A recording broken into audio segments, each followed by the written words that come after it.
Hum and Namaste. And thank you for joining me today. Today's topic is going to be defining spirituality and spiritual health. How important is it? We have all these gadgets um, that help us define um, where our mental growth is, where our physical growth is. Um, but we really have to rely on our intuition and how open we are in our spiritual path in order to see if we are indeed in a good spiritual health, right? And with that comes how we define spirituality, because we need to know how we consider spirituality for us to be able to gauge what our spiritual health is within the confines of that spirituality definition. So before again we go into spiritual health, we have to look to see where it came from, right? Um, well, we all know where spiritual health came from, and it's that god awful word, religion. And I say god awful word because religion has gotten, unfortunately, to a point where it's just, you have to rely on your own conversation with spirit and those around you. The last, maybe, and I think it's more than 40 years, in between 40 and 50 years, or maybe even shorter than that. Religion, the word religion, got separated into two things. It got into intrinsic religion, which is what everybody is feeling now, everybody's experiencing now, and then there's the extrinsic religion. Well, what is extrinsic? Let's look at extrinsic. It's motivated by group norms and doctrines. It is very impersonal, but it has so much structure, so many rules. Um, it relies on conformity to preserve where you are in not only your religion, but your parish and your church friends. Um, and then you're kind of on your own, finding your own security within that religion. It's like you're on your own. It's like, oh, you belong to us, give us your 10% and see ya till next week when you give us another 10. So you see what I mean? But then you have the intrinsic religion, which is really not religion at all, but we're defining, right? This is for the sake of defining. Well, what do we have with intrinsic? Well, intrinsic religion, which is what we are, what what this world is opening to, what we're going into. It's motivated by core internalized beliefs. Whoa, but that's big. That's that opens up a whole new spectrum of what to look for. Why? Because we are, those core internalized beliefs come from somewhere where we were touched by religion, where we've been conditioned by religion and extrinsic religious belief, right? And that includes our family, our friends. So, but then comes the other core internalized beliefs. When we break away from extrinsic religion, all of a sudden we have this communication, this understanding, this gnosis that descends to us. Um, it becomes more deeply personal, whereas extrinsic religion is not. It's very impersonal, very structured. But the intrinsic side of things, we're very deeply, we feel our belief, very, very personal. Our connection to spirit becomes deeply personal. It's definitely not part of any social pressures or any conformity. It is what it is. There is either unconditional love and trust or there isn't. And you, with extrinsic religion, you are relying on another human being, telling them what you did, kissing their rings. What? No. And getting punishment. Excuse me? Whereas with intrinsic, we know what we've done. We know because we have this deep personal understanding with what we believe, and because we don't have any social pressure. What hat will I use? Is that a good enough dress? What fashion show are we going to go see today? We end up getting away from any social pressure. So it's easier for us to have that one-on-one encounter and communication with spirit and everything that is part of spirit. And while extrinsic religion, we end up having to rely on self-orientation for security. Well, with intrinsic, we don't. We are extremely and deeply oriented. We feel secure because we have that deep connection, that deep personal connection and communication with the divine and all that encompasses the divine. So now that you understand what intrinsic and extrinsic religion is all about, while extrinsic religious participation really does nothing for internal wellness, external wellness, or any of that, you realize that with intrinsic religious practices, which is such a deeply personal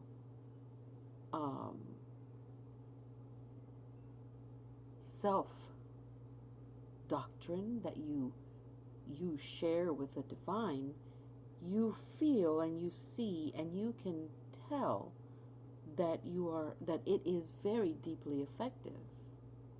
Where you have to go to speak to someone, that someone's going to say, oh, you bad boy, or you bad girl.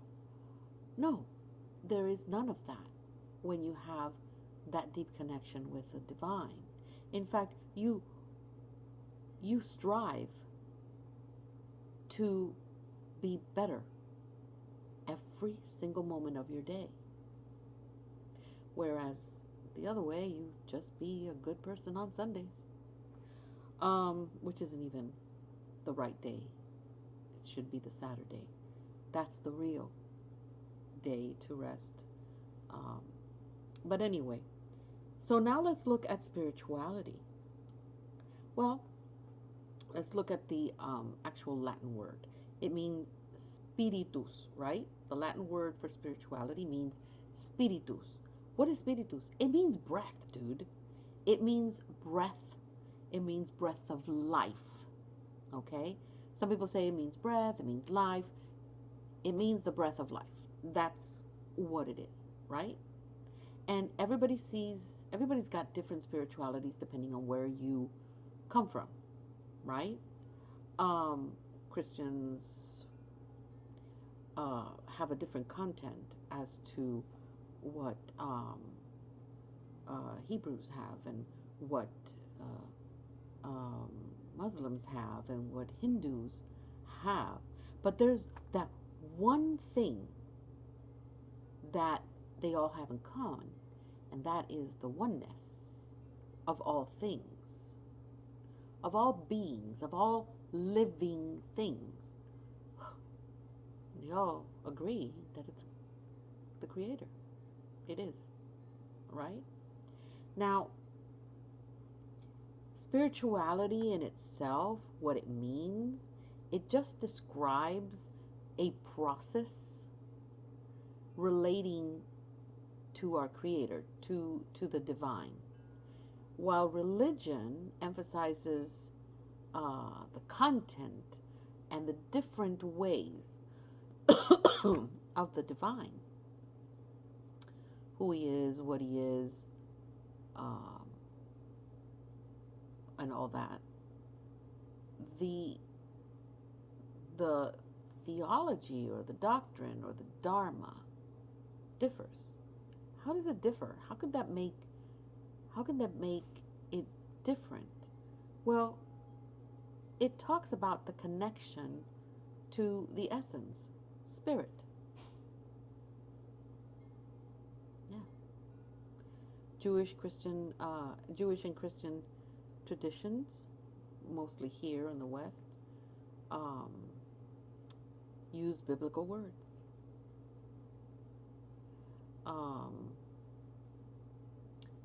Nefesh or Nefesh is Hebrew. Sorry, and Pneuma, the Holy Spirit, to actually bring together the idea of breath, the principle of life, the idea of being whole. Nefesh or breath uh, usually includes the mind and the body, right? So it's like the whole person kind of thing, right?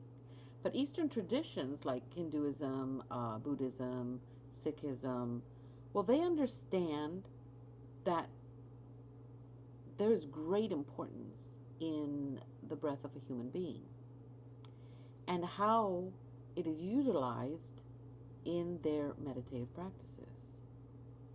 Shamans, our healing ceremonies, right?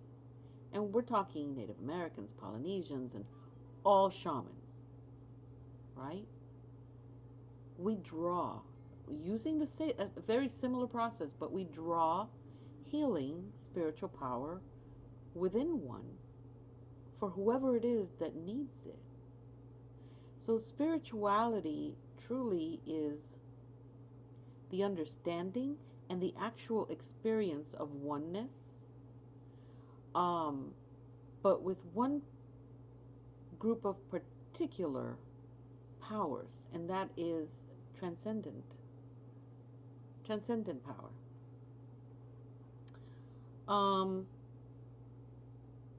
Now there's secular humanism.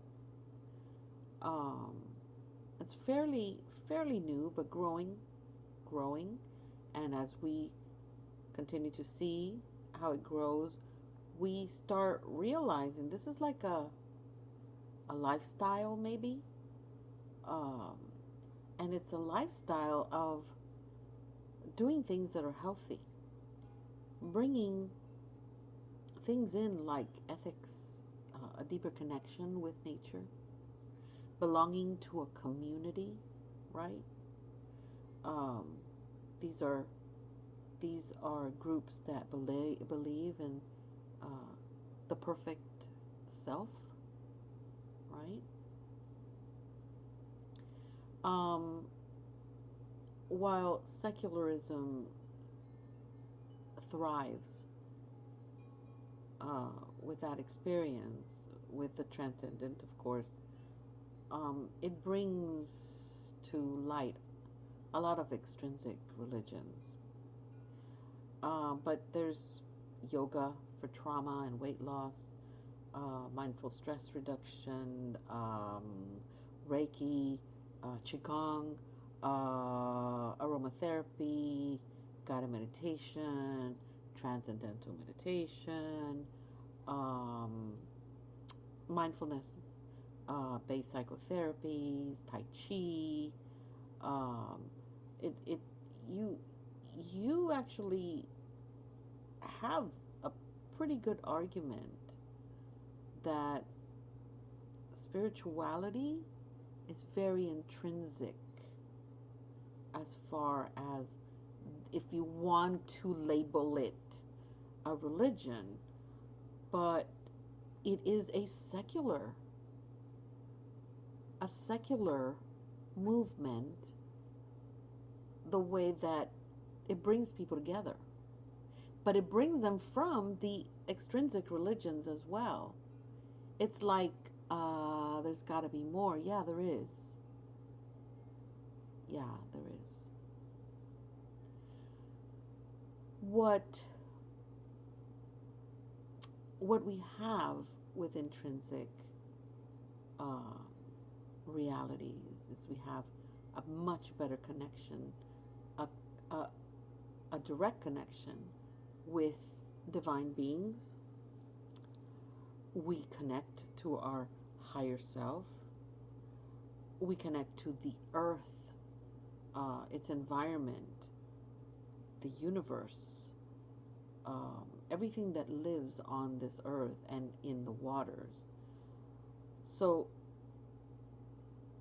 when we start understanding what these two different levels of religion is all about, and we start seeing that the entire world is moving to away from the extrinsic religious paradigm, and we're moving away from that because we are realizing that the Creator is living inside of us, and we are understanding how precious we all are, not only ourselves, but all of his or her creations. When we talk, then here comes health, right? We begin to heal health-wise when our spiritual health allows us to heal. We heal in the spiritual level, and then that bleeds into our physical level. When we talk about medical and spiritual languages, right? What we're really talking about is health and healing, right? Medical deals with health, uh, and spiritual language talks about healing, right? Um, so we're walking and we get a cut on the bottom of our feet. We go to the doctor. They heal our skin. They put it back together with stitches. That gives you a sense of, I'm together now, right? I'm connecting that part of my body together again because it got cut. Well, that's health. This is where we're talking about health. And without health, right, it's hard to live this life, right? So while health is wholeness, where once there was a separation, which is the cut in your foot, oneness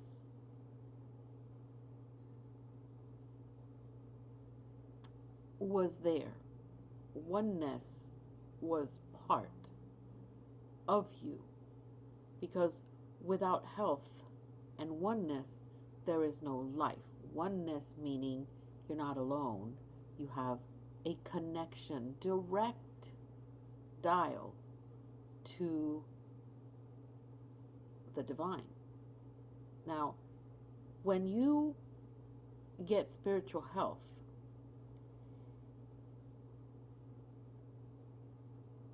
and you what happens is you actually become part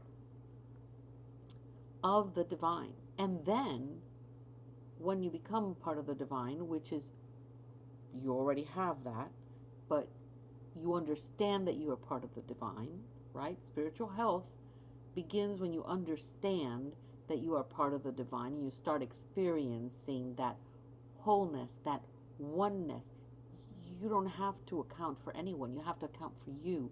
And you and the divine have a communication system where both of you make sure that you're doing well. Uh, Spiritual health, oh God, it has nothing. It's nothing compared to physical health. It's totally, totally different, right? And healing doesn't always result in a cure. Healing, we already spoke what healing comes from, is mostly just basically a recovery of something that went wrong, right?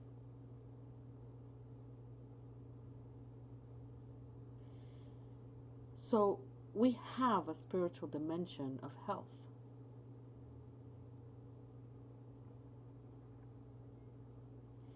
And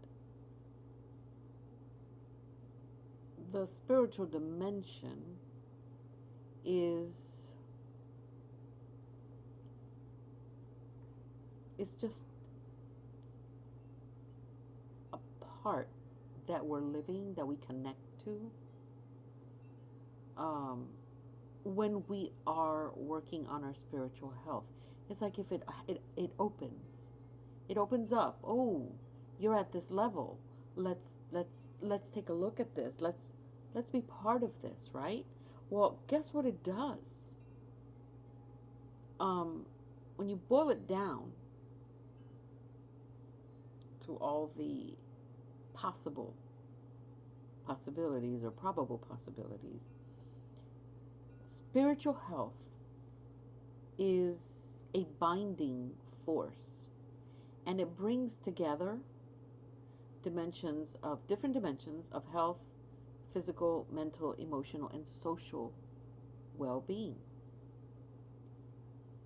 Now, spiritual health gets all of these and makes it one single thing, because everything in there is unified, it's working just right.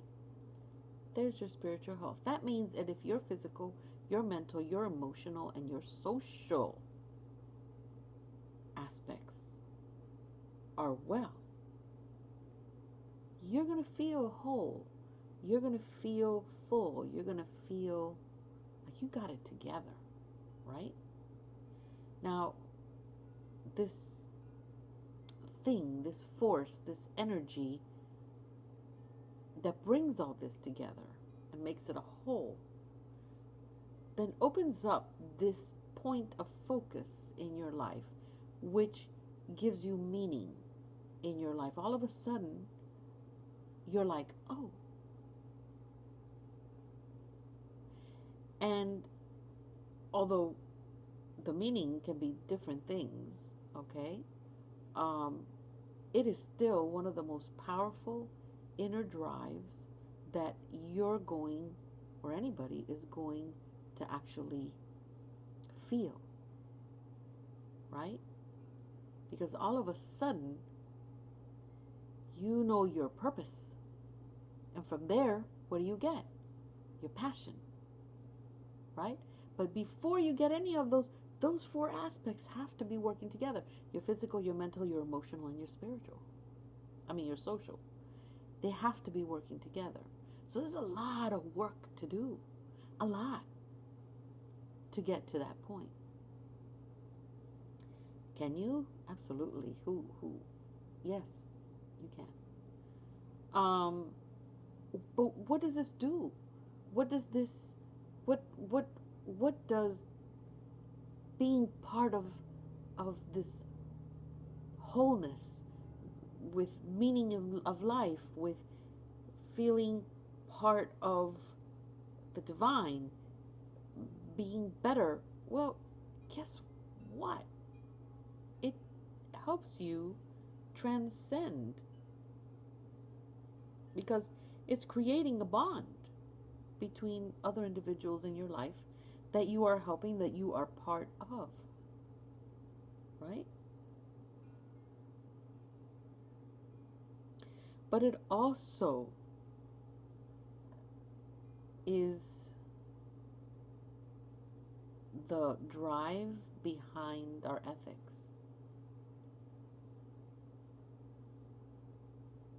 But this all has to do with your individual perceptions and faith. Where are you now? Can you really bring in your physical, your mental, your emotional, and your social aspects and see where your spiritual health is at? Well, you first have to understand that there's a higher power at work, right? And you have to allow that higher power to do its work, right? So, spiritual health, what is spiritual health? Well, essentially, it's the desire, the choice, and the ability to move much more forward of you to help others. And at the same time, you already have this innate and profound understanding of self-awareness.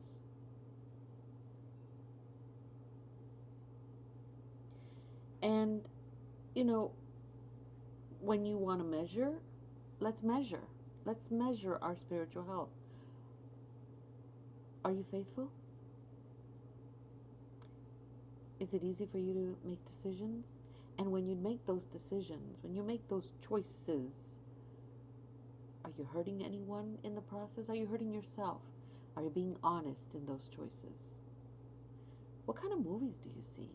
What kind of books do you read? Who do you hang around with? And I will tell you who you are, right? What music do you sing? What do you listen? Do you spend enough time with your family? How are your relationships? Everybody okay with you and you're okay with them? What are your career goals? Do you drink, you smoke, you take drugs, you overeat, you don't eat enough?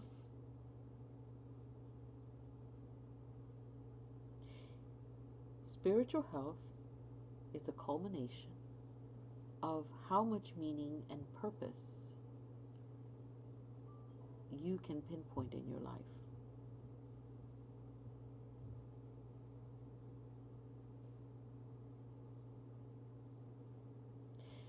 So tell me, where is your spiritual health right now? You gotta think long and hard. Let us know. We're here to help. Where is your spiritual health? How does it make you feel?